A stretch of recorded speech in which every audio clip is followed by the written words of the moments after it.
Hola, muy buenas y bienvenidos a un nuevo vídeo donde vamos a cubrir qué puede ocurrir entre lo que expliqué ayer en el vídeo de ayer sobre un supuesto escenario ficticio de hiperinflación y el día de hoy. Los pasos intermedios que pueden dar lugar a una crisis de deuda soberana y quizá, quién sabe, a una hiperinflación. Obviamente, todo esto son ejercicios meramente teóricos porque realmente, repito, nadie sabe cómo va a ser esta transición.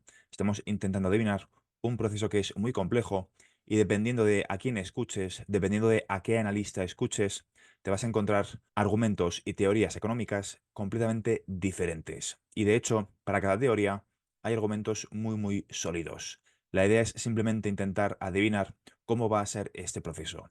Pero como siempre digo en todos mis vídeos, no te creas nada de lo que cuento, desarrolla tu propio criterio y llega a tus propias conclusiones. Por supuesto, lo que explico en este vídeo no es un consejo financiero. Dicho esto, quiero explicarte exactamente cómo pueden ser los siguientes meses y cómo pueden acelerarse los acontecimientos en esta crisis que va a ocurrir tarde o temprano, porque la deuda no se puede pagar. También te quiero explicar y sobre todo avisar que lo mejor que puedes hacer es tener una visión lo más macro posible, porque en cuanto entras a este nivel de detalle que quiero explicarte en este vídeo, es bastante probable que nos equivoquemos. ¿Por qué?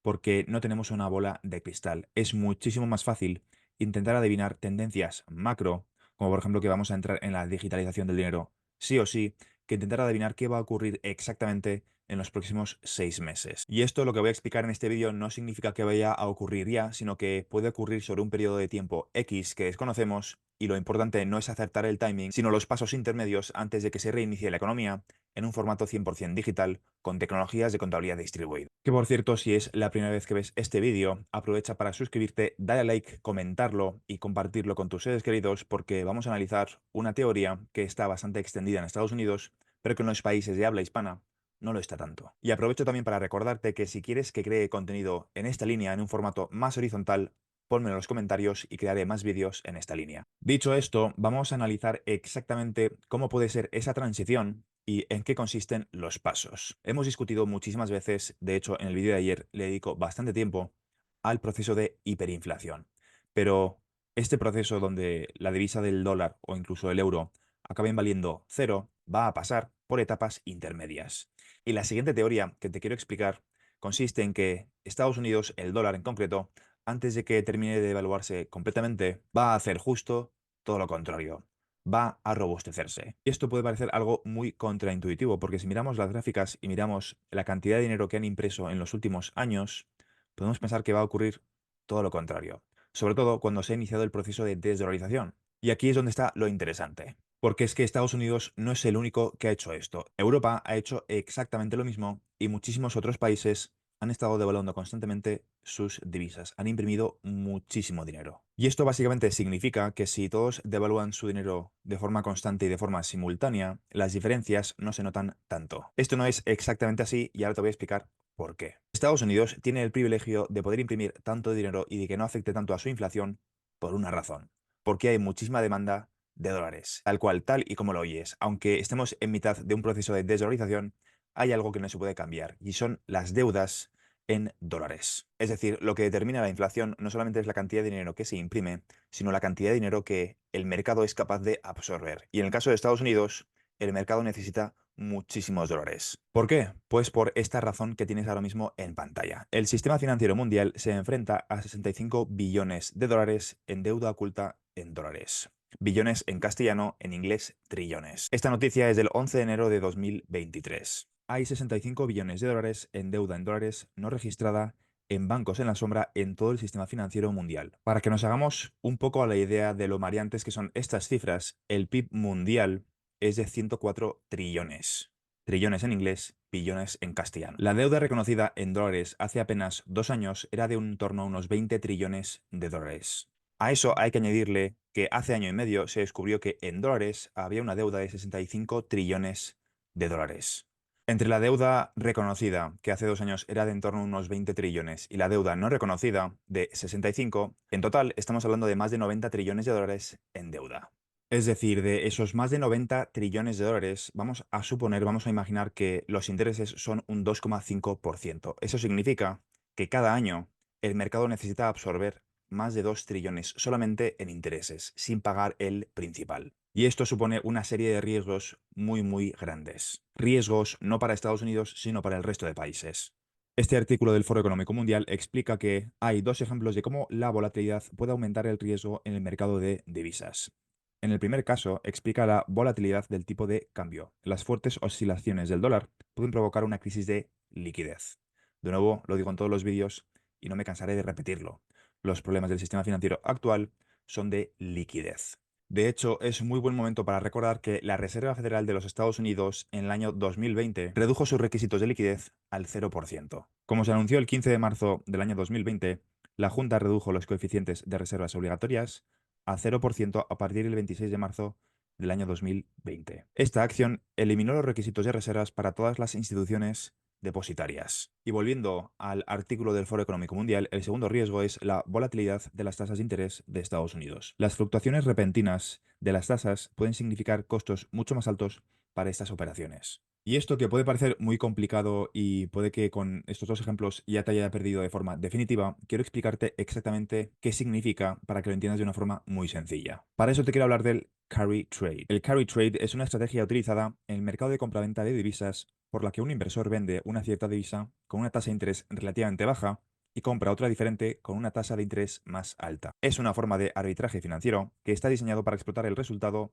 de diferencias entre las tasas de interés de los bancos centrales. El objetivo que persigue esta estrategia es obtener como beneficio la diferencia entre ambos tipos de interés, que puede variar en función de la cantidad de apalancamiento usado. Es decir, pides un préstamo al 1% y luego prestas ese dinero al 4%. La diferencia entre el 4% y el 1% es lo que ganas tú. Quédate con esta idea porque al final del vídeo te explicaré qué puede ocurrir con este concepto en relación al yen. Aquí tenemos otro artículo de expansión donde explican y matizan en qué consiste exactamente la desdolarización. Es de septiembre del año 2023. Hoy en día no existe una moneda internacional aceptable por los países BRICS que pueda sustituir al dólar. El yen chino no cumple con las condiciones para ser una alternativa, al no existir la libertad de movimiento de capital en China, ni un sistema financiero sólido y transparente. La creación de una moneda común entre los países BRICS es una tarea muy compleja de difícil materialización, en un plazo medio. Los 11 países integrantes de los BRICS actuales tienen una gran disparidad en sus cifras macroeconómicas. Lo que realmente necesitan los BRICS, y aquí viene lo interesante, no es tanto una moneda común como un sistema de liquidación entre los bancos centrales para sus balanzas de pagos. Aquí es donde entran de nuevo las tecnologías de contabilidad distribuida, blockchain. En cualquier caso, aunque se hable de posible desdolarización del comercio internacional, lo que se está produciendo de hecho es una deseuroización, si es que realmente existe esta palabra. Y pasa a enseñar esta gráfica de aquí de Swift, que no se ve muy bien, pero bueno, básicamente os lo explico yo. Y es que en segundo lugar está el euro. En julio del año 2021, aquí tenemos los porcentajes en uso de cada divisa en los pagos internacionales a través de Swift. Julio de 2021, la gráfica de la izquierda, y julio de 2023, la gráfica de la derecha. Y vemos como en el caso del euro ha pasado de un 39,5% a un 13,61%, mientras que el dólar ha pasado de un 42,17% a un 59,21%. Y el artículo termina diciendo que algo se mueve en el mundo. Pese a ello, el dólar seguirá siendo la divisa de referencia durante largo tiempo. No obstante, todo apunta a que su hegemonía ha perdido ya su punto álgido. La desvalorización será un proceso lento, pero inexorable. Y será lento porque las deudas que se han ido contrayendo en el pasado se siguen teniendo que devolver en dólares. Aunque el resto de países no quieran el dólar, por desgracia lo necesitan. Lo necesitan para pagar sus deudas, y es que el riesgo está en la deuda soberana. Lo que la gente no está viendo venir es que puede que Estados Unidos fuerce al resto de países a entrar en default. Y te quiero explicar exactamente cómo esto puede acabar produciéndose y qué significa esto para el resto de divisas a nivel internacional. El escenario al que puede que nos enfrentemos en el futuro es a una subida simultánea tanto del dólar como del oro. Aunque suene contraintuitivo, esto lo podemos ver en el futuro. Y la explicación es la siguiente. Cuanta más gente necesite el dólar para pagar sus deudas, más va a subir. Y por lo tanto, lo que ocurre es que el resto de divisas ven como con el paso del tiempo su divisa vale menos. En un escenario de recesión, que es a lo que nos vamos a enfrentar ahora, el problema viene cuando de repente la divisa de un país emergente empieza a devaluarse frente al dólar, porque el dólar cada vez es más fuerte.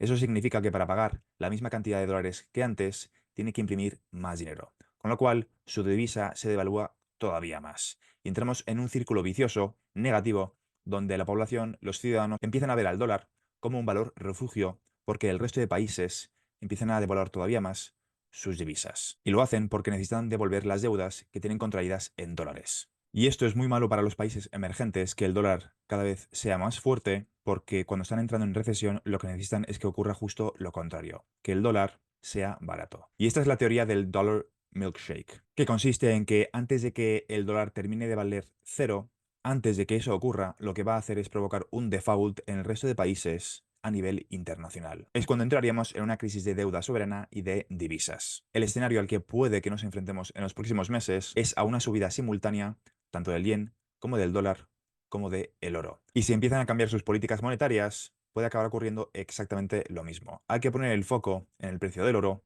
en el precio del dólar y en el precio del yen, y no en el precio de XRP, porque antes de que veamos un mercado de utilidad, vamos a ver un crash importantísimo en el sistema financiero tradicional.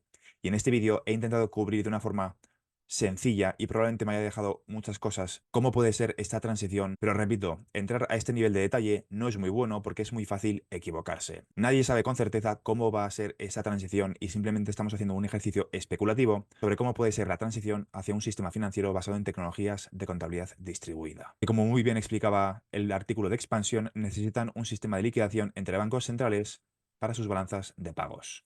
Aquí es donde cobrarían sentido artículos como el siguiente, también del Foro Económico Mundial, donde se explica el 30 de abril del año 2018 se debe adoptar una moneda digital como moneda de reserva líder en el mundo. ¿Por qué? Por la sencilla razón de que todos los países que tienen su divisa como divisa de reserva mundial se enfrentan al dilema de thrifting, que en este caso podría evitarse adoptando tecnologías de contabilidad distribuida y reducirse la enorme influencia de Estados Unidos sobre el sistema monetario. Todo lo que se necesita es una moneda de reserva importante que no sea emitida por una autoridad nacional.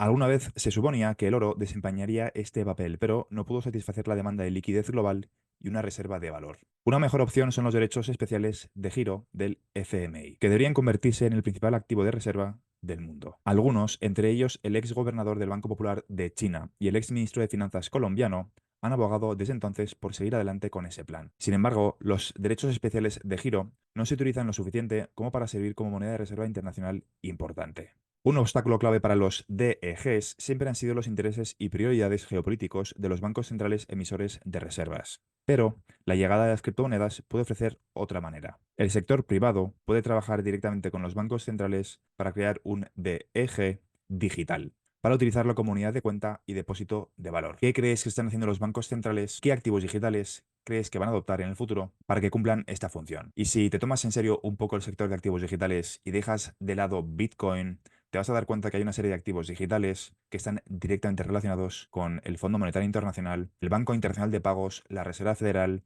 el Banco Mundial y la lista continúa. Lo he cubierto en otros vídeos, no me quiero repetir, pero tienes en mi canal varios vídeos con todas las conexiones infinitas del sistema financiero tradicional con las compañías relacionadas con ISO 20022. Me refiero a Ripple con su activo digital XRP, me refiero a Stellar con su activo digital XLM y las demás. Dicho EDG, es decir, un derecho especial de giro digital, sería en cierto sentido el activo de reserva por excelencia, porque estaría totalmente respaldado por monedas de reserva en la proporción determinada por el FMI. Por supuesto, para permitir un cambio gradual del dólar estadounidense a un EDG como moneda de reserva internacional dominante, sería necesario crear un mercado monetario denominado en EDG, lo suficientemente grande. Con ese fin, se debe establecer un organismo políticamente neutral, propiedad del sector privado, importante, o de los bancos centrales, para emitir el activo. Me pregunto de qué activo o activos están hablando. Los bancos centrales y administradores de activos participantes tendrían entonces que cambiar sus tenencias de moneda de reservas por ESDR. Una vez que el sector privado llegue a considerar el ESDR como una unidad de cuenta menos volátil que las monedas que lo componen individualmente, los administradores de activos, los comerciantes y los inversores podrían comenzar a fijar el precio de sus bienes y servicios y valorar sus activos y pasivos en consecuencia. Un centro financiero internacional como Londres o Hong Kong podría encabezar la experimentación con ESDR utilizando tecnología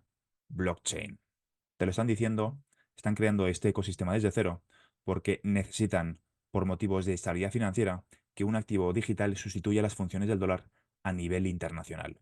Y estamos viendo con todo este tipo de noticias cómo se desarrolla en tiempo real. Continuando con el artículo, con la creación de servicios de intercambio especiales para hacer que el activo sea más líquido. Y el artículo del Foro Económico Mundial finaliza con el siguiente párrafo. El auge de las criptomonedas ha creado una oportunidad única para que las fuerzas del mercado encabecen un cambio hacia un activo de reserva verdaderamente neutral. Ahora que el liderazgo estadounidense es más impredecible que nunca, es una oportunidad que no se debe desaprovechar. Bien, ahora que te he explicado esto, espero que no te haya liado demasiado la información que te he dado y recuerda que lo importante es que independientemente de cómo sea el proceso, que es lo que he intentado explicar en este vídeo de una forma muy micro y que repito, nos podemos equivocar, lo importante es que el final es exactamente el mismo. Independientemente de cómo sea la transición, en estos términos o en otros, con o sin hiperinflación, con una subida simultánea del yen, del dólar y del oro, o sin ella, el final es exactamente el mismo.